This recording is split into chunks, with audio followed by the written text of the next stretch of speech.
In the corrosive aftermath of the collapse, resources were a luxury and infection was a curse. The mutated, the hybrids, were less than citizens, commodities to be bought and sold. Deep beneath the skeletal remains of the city, in a repurposed transit nexus they called the Undercroft, the air was thick with despair and the cloying scent of cheap disinfectants. Cages lined the damp concrete walls, their occupants a menagerie of broken hopes. The most striking specimens were displayed up front, their vibrant plumage or sleek fur designed to catch the eye of the new aristocracy and loosen their purse strings. Riley, Julian's cousin, clung to his arm with a practiced affection that felt like a vine tightening. Riley's gaze swept across the caged figures, a flicker of avarice in his eyes as he commented on the sheer number of beautiful hybrids available.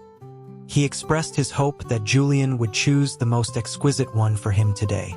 Julian's mother, her face a mask of indulgent fondness, smoothed a stray lock of Julian's dark hair. She told him to be sure to pick one that was not only beautiful but also docile. Julian offered a quiet affirmation and detached himself from his family, his mind a turbulent sea of memories that weren't supposed to exist yet. He moved toward the cages, the steel bars glinting under the harsh industrial lights. Mr. Sykes, the proprietor of this subterranean flesh market, scurried over, his smile oily and obsequious. He wondered aloud why Mr. Vaughn had bothered to come in person when a simple message would have sufficed. Sykes assured him any selection would be thoroughly cleaned, packaged, and delivered to the Vaughn estate with the utmost discretion. Julian waved off the offer with a cool indifference, stating his desire to simply browse. His path took him past cage after cage. Inside, hybrids of every shape and lineage postured and preened, their expressions a carefully constructed blend of obedience and desperation. To be chosen by Julian Vaughn meant sanctuary, a life removed from the casual cruelty of the Undercroft. As they passed a particularly ornate cage, Riley tugged on Julian's sleeve, pointing to the resplendent creature within. He declared the avian hybrid, a phoenix type, to be magnificent and urged his cousin to purchase it. Julian's eyes fell upon the hybrid Seraphim. The creature met his gaze, hope blooming on his ethereal features, and softly murmured Julian's title. A ghost of a smile touched Julian's lips, a chilling, private thing. He gave Seraphim a single, dismissive glance before continuing his walk toward the darkest, most secluded corner of the market. There, in a rusted enclosure, was a wolf hybrid. He was a canvas of fresh and faded wounds, his face so matted with dried blood that his features were obscured.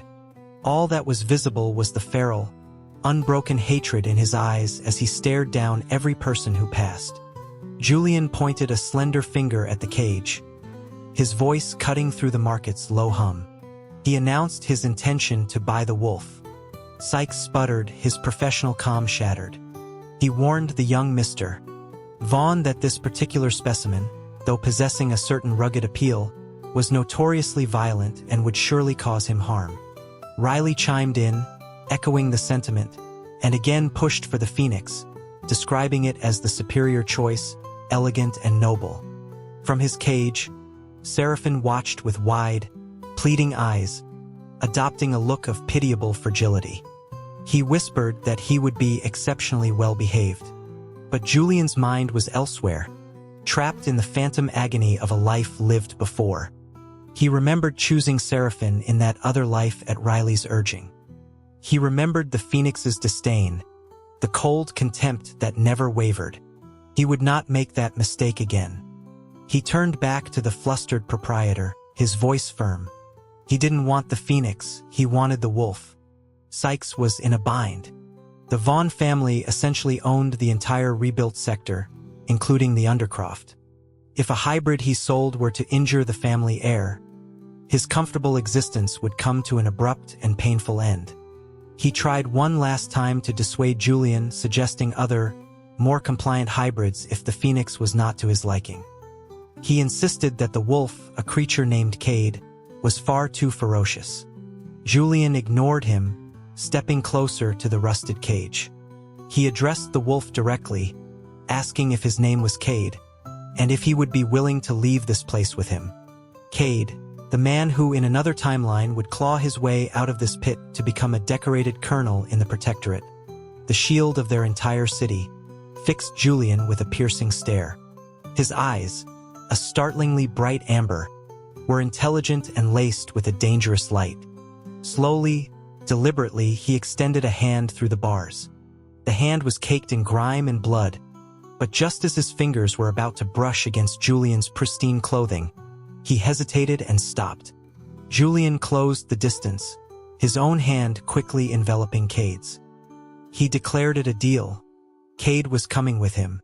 Cade's intense gaze seemed to soften almost imperceptibly as their skin met. Julian turned to the gaping merchant and informed Sykes he would purchase Cade. As payment, he would forgive the Undercroft's rent for the next 3 years. Sykes's jaw dropped, then stretched into a grin of pure avarice at the mention of such an exorbitant sum. He stammered his gratitude and promised to have Cade cleaned and dressed before sending him along. While Cade was led away, Riley cornered Julian, his voice a frantic whisper. He insisted Seraphin was far more beautiful and seemed so much gentler than that savage wolf. Julian's smile was thin and sharp. He suggested that if Riley liked the phoenix so much, he could have him as a gift. Riley's face paled. Decisively, Julian announced he was buying the phoenix as well, cutting off any further protest. Sykes, overhearing this, quickly interjected that after such a generous payment for Cade, he would be honored to gift Seraphin to Mr. Vaughn. Julian dismissed the offer coolly, stating that the Vaughns had more than enough money and Sykes should name his price. Before the dealer could respond, Seraphin spoke up, his voice ringing with a haughty clarity as he tried to advise Sykes on the matter. The sharp crack of a whip silenced him. Sykes snarled at the hybrid to shut his mouth, reminding him it wasn't his place to interfere. Seraphin, a white-faced picture of shock and pain, fell silent. That pride was familiar. In his first life, Julian had chosen Seraphin. He'd lavished the phoenix with the best medicine, the most advanced medical care, but nothing could mend his fragile constitution. Then someone had told him the secret. A phoenix hybrid could only be sustained by the lifeblood of a noble human. The Vaughn bloodline was pure, powerful. So, day after day, for years, Julian had fed Seraphin from his own veins, watching him grow stronger. And all the while, Seraphin remained aloof, accepting the sacrifice as his due. Julian had mistaken it for the natural coldness of a superior being. He didn't understand until he saw Seraphin transform into his magnificent true form, not for him, but to delight Riley. He had been a fool. Seraphin had hated him from the beginning for separating him from Riley. When Julian had fallen ill, Seraphin and Riley had lured him to a private clinic, where they had him vivisected, his organs harvested. They had murdered his parents and dismantled his family's legacy. This time, Julian would give Seraphin to Riley. He was morbidly curious to see how long the precious phoenix would survive without his lifeblood to sustain him. Julian waited in the armored town car. Soon, Cade emerged, washed and dressed in simple, clean clothes. A bruise still darkened the corner of his mouth, but the face, now free of blood, was shockingly handsome, with sharp, well-defined features. His eyes, though, were what held the most beauty, a captivating, dangerous amber. If not for the aura of raw lethality that clung to him, Cade would have been more sought after than any phoenix. Cade started to protest that his low status made him unworthy of riding with Julian, suggesting he ride with the bodyguards instead. Julian just smiled. He reminded Cade of the price paid, that the forgiveness of 3 years' rent amounted to $15 million. He questioned if that was still considered a low price. He told him to get in, expressing his dislike for being kept waiting. Cade didn't argue further, opening the door and sliding onto the seat beside him. He sat ramrod straight, his posture as rigid and disciplined as a soldier's. Even now, the bearing of the future colonel was unmistakable. Riley appeared with Seraphin in tow. Julian's gaze swept over them. He told Riley that a mere hybrid was not fit to ride in a Vaughn vehicle and instructed him to make Seraphin walk back. Seraphin looked at Julian, his expression a mask of wounded disbelief. Last time, Julian had doted on him. This time was different. Julian knew Seraphin had been reborn as well. He raised a hand and struck the phoenix across the face, the sound sharp in the quiet garage. He hissed asking who gave him permission to use his first name. Seraphin cradled his cheek, his eyes instantly welling with tears. Riley began to protest that Seraphin looked too weak to walk, but Julian cut him off. If he was so concerned, he could walk back with him. He then ordered the driver to leave. As the car pulled away, Julian glanced at Cade, who remained perfectly still beside him. He reached out and gently patted his waist, telling him to relax, that there was no need to be so tense. The reaction was instantaneous. Cade's hand shot out, locking around Julian's wrist. He surged forward, pressing Julian back against the seat. The air filled with Cade's potent, masculine scent. For a hybrid, his presence was overwhelmingly powerful. Julian stared up at the magnified features of the man above him, struck by their flawless perfection. Cade's voice was a low, cool murmur as he asked why Julian had bought him. Julian wondered if Cade was unwilling to come with him. In his past life, his stubbornness had led to ruin. He would not repeat that path. If Cade had someone he cared for, if he didn't want to be here, Julian would grant him his freedom without hesitation. When Cade remained silent, Julian asked him again, more directly. Cade's reply was a single, clipped word. He was willing. He released Julian. A genuine smile spread across Julian's face. He was truly happy. He assured Cade that he had nothing to worry about. Following him would bring no regrets. In the last life, Cade had sacrificed so much for the city. And when the Vaughn family was collapsing, he had fought to protect them. Julian would repay that debt. Cade watched him, a strange look in his eyes, and asked if his presence truly made Julian happy. Julian, confused by the question, simply nodded. He was very happy. Cade seemed satisfied with the answer, the corner of his mouth twitching upwards. When they arrived at the Vaughn estate, Seraphin was already there, waiting. He approached Julian with a look of profound grievance. Julian knew. He was reborn too. Excellent. This time, he would see how Riley managed to support his expensive pet without Julian's lifeblood. Julian's gaze was like ice as he looked at Seraphin.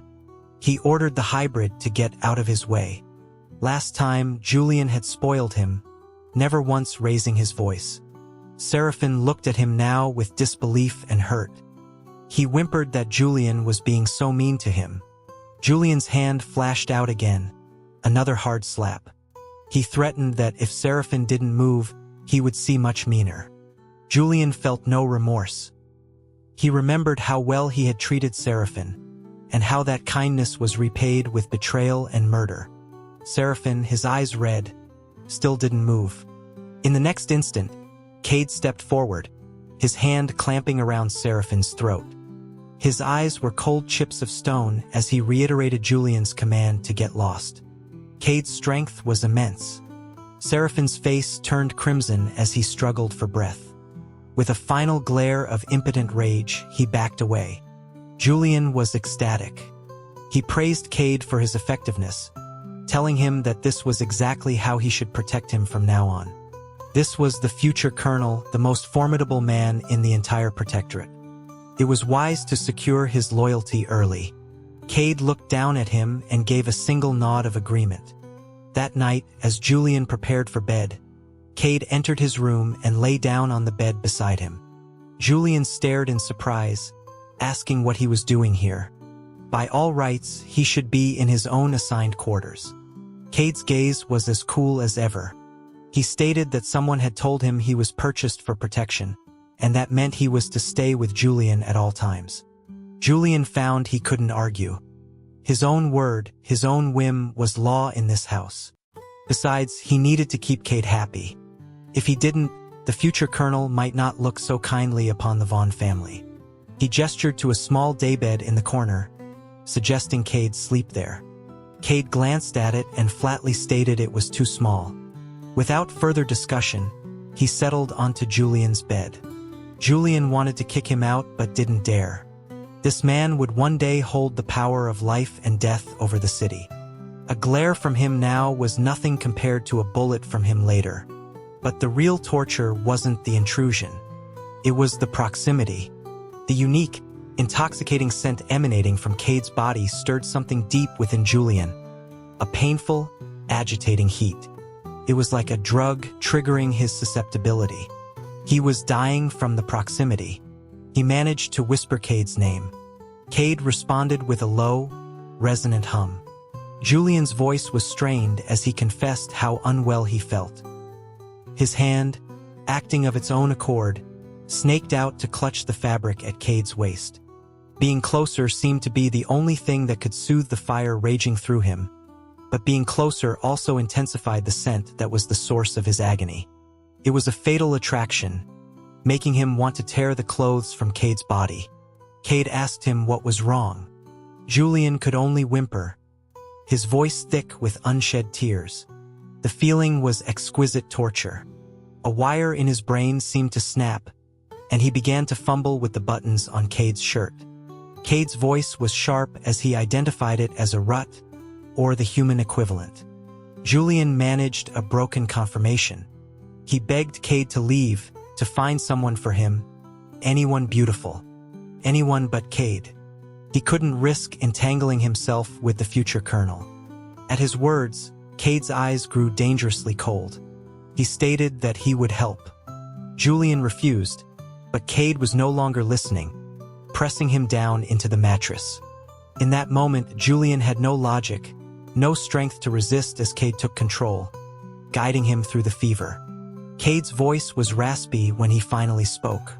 He said Julian had a scent. Julian, dazed, didn't know what he meant. Cade's voice grew huskier as he buried his face in Julian's neck. He murmured that it was sweet and very pleasant. Afterwards, Julian lay limp in Cade's arms, completely drained. Cade looked down at him, a low chuckle rumbling in his chest. Julian glared up at him, accusing him of laughing. He knew he shouldn't have let him help.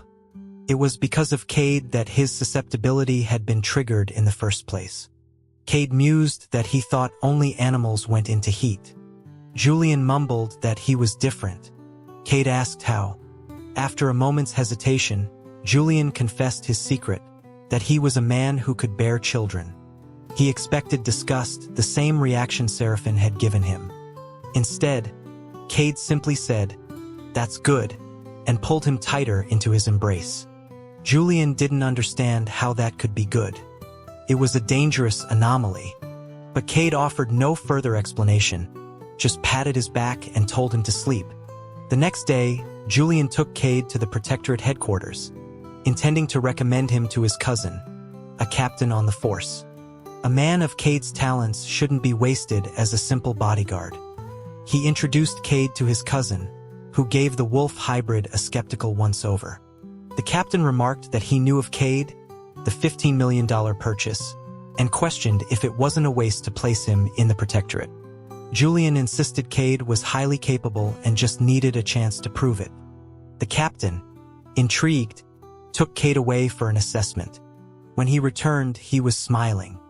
He admitted to Julian that Cade was indeed formidable, a dead shot and a lethal fighter. He was keeping him. From that day on, Cade began his career at the Protectorate. But no matter how late he worked, he always returned to the Vaughn estate, to Julian's bed. Julian suggested he could stay in the barracks, offering to have his cousin arrange a private room for him. Cade just looked down at him, his voice low. He wanted to come home. Julian relented. Having been treated as an object in the Undercroft, it was natural for Cade to feel a sense of loneliness and seek a place of belonging. If Cade wanted to consider the Vaughn estate his home, then it was his. One morning, after Cade had left for work, Julian was preparing to go to his office when he saw Riley and Seraphine arguing loudly in the garden. In his focus on undoing the mistakes of his past life, He had been consumed by company business and had paid them little mind.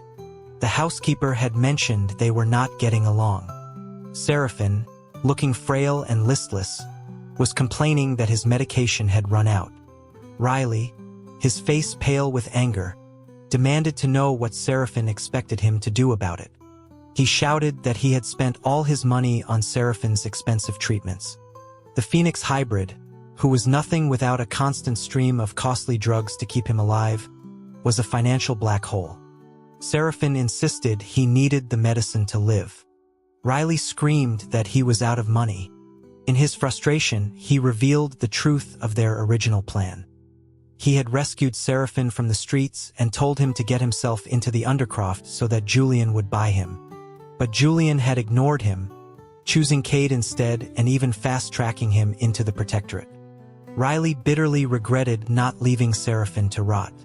Seraphin stared at him, his eyes filled with rage, but his weakened body lent no menace to his glare.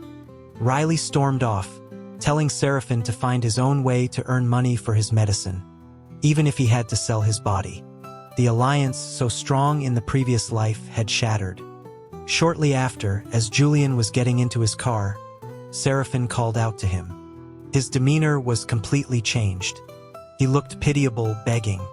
He explained that Riley could no longer support him and asked if Julian would take him in. He promised he only wanted to earn enough for his medication. Julian looked at the pathetic creature before him and felt a surge of grim satisfaction. He recalled a time when he had offered his own lifeblood to a proud, disdainful Seraphin, who had taken it while sneering that it would never make Julian worthy of his affection. Now, that same Phoenix was begging him for scraps. Julian agreed. The debt for his family's destruction had to be paid, and he would extract it through torment. At the office, Julian had Seraphin bring him a cup of steaming hot tea. As the Phoenix went to set it down, Julian told him to keep holding it. Seraphin's face went white from the heat, and he protested that it was scalding. Julian told him that if he couldn't handle a little hardship, he was free to go back to Riley. Seraphin endured it, his hands blistering.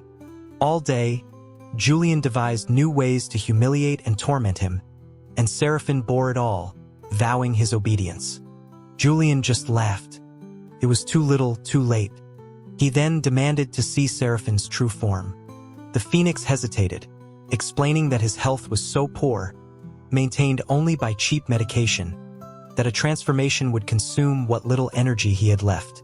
Julian remembered how readily Seraphin had transformed to entertain Riley. He gave him an ultimatum: transform or get out. Fearing Julian's wrath, Seraphin complied.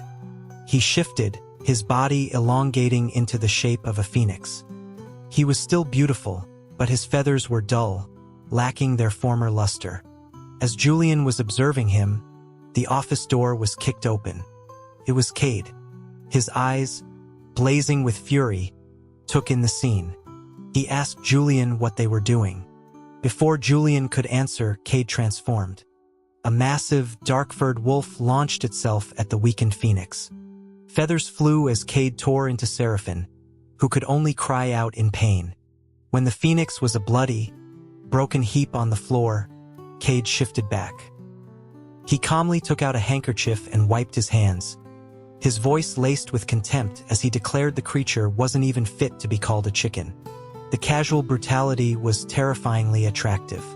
Cade ordered Julian to go home. Julian, thoroughly intimidated, meekly agreed. As they left, his secretary pointed to the bleeding Phoenix and asked what should be done with him. Julian told her to send him to Riley. In the car, Cade was silent and sullen. Julian asked him why he'd left work so early. Cade merely grunted that his work was done. Julian, sensing his anger but not daring to ask why, offered to take him out for a nice meal. Cade's mood seemed to lighten slightly. At dinner, Julian found himself surreptitiously watching his companion. In his crisp Protectorate uniform, Cade was the picture of lethal competence. He had already been promoted to lieutenant in under 3 months. The man was a marvel. That night in bed, Cade pulled Julian into his arms. He asked why he hadn't had another susceptibility period recently. Julian mumbled that it didn't happen as often when Cade wasn't so close. But now, with Cade holding him, the familiar scent was wrapping around him again, and the heat began to rise. Cade murmured Julian's name, and his head swam. He heard Cade's voice, thick and low, say that he could smell his scent again, that it was sweet. Julian begged him to move away, the overwhelming sensations a form of torture. He wanted Cade, and the wanting was an agony. Cade asked him if he wanted it, and Julian, lost to the fever, admitted that he did. Cade helped him, and through the haze, Julian heard him speak, his voice a possessive rumble. He told Julian not to look at that bird again. He was better. He told Julian to look only at him. Seraphine's injuries were too severe. A few days later, Riley came to find Julian, telling him the phoenix was dying and wished to see him. Julian found him lying in bed, a pale, broken thing. It was just as he expected. Without the finest medicines and Julian's lifeblood, this was Seraphine's inevitable fate. Seraphine smiled weakly when he saw him, recognizing that Julian must have been reborn, too. He said it explained why his every attempt to win Julian over had failed, why Julian had chosen a lowly wolf over him. Julian's eyes flashed as he defended Cade. Seraphine then confessed that after Julian's death in the last life, he had been filled with regret. He said he had wanted to make it up to him, to treat him well, but Julian hadn't given him the chance. He professed his love, his eyes red with tears. The words made Julian sick. He remembered his family's fate. He accused Seraphine and Riley of their crimes, his voice dripping with venom. He told the dying phoenix that the only reason he'd come was to watch him die, that otherwise, he would have had him killed the day he bought him from the Undercroft. Seraphine's face twisted. He declared that if they couldn't start over, then they would die together. With a final burst of strength, he began to transform, intending to immolate them both. A series of gunshots rang out. Cade stood in the doorway, dressed in his uniform, his gun smoking. He strode over and pulled Julian into a fierce embrace, frantically asking if he was hurt. Julian assured him he was fine. Cade's body relaxed, and he stroked Julian's hair, promising him he was safe. Julian's mother soon brought up the matter of his betrothal to the son of the Chun family. In his past life, obsessed with Seraphine, Julian had rejected the match. This time he agreed, eager to be a dutiful son. His mother was pleased and arranged a dinner. Julian met Cameron Chun at a fine restaurant. He was handsome and genteel, and Julian thought that while he could never love him, they could have a peaceful, respectful marriage. As they discussed business, a tall, menacing man in a black suit approached their table. Cameron paled, calling him Reese. Reese, who was Cameron's own nephew, sneered, asking his uncle what he thought he was doing.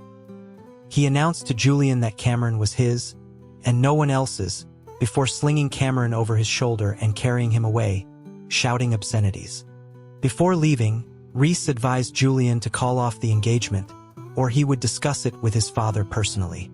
Julian, not wanting to cross a known psychopath, readily agreed. As he sat there in stunned silence, a familiar voice cut through his thoughts. It was Cade, in his uniform, his eyes like chips of ice. He remarked that this must be why Julian was no longer willing to sleep with him, because he was busy courting other men. His smile was a terrifying thing. Julian tried to explain it was an arranged marriage, but Cade wasn't listening.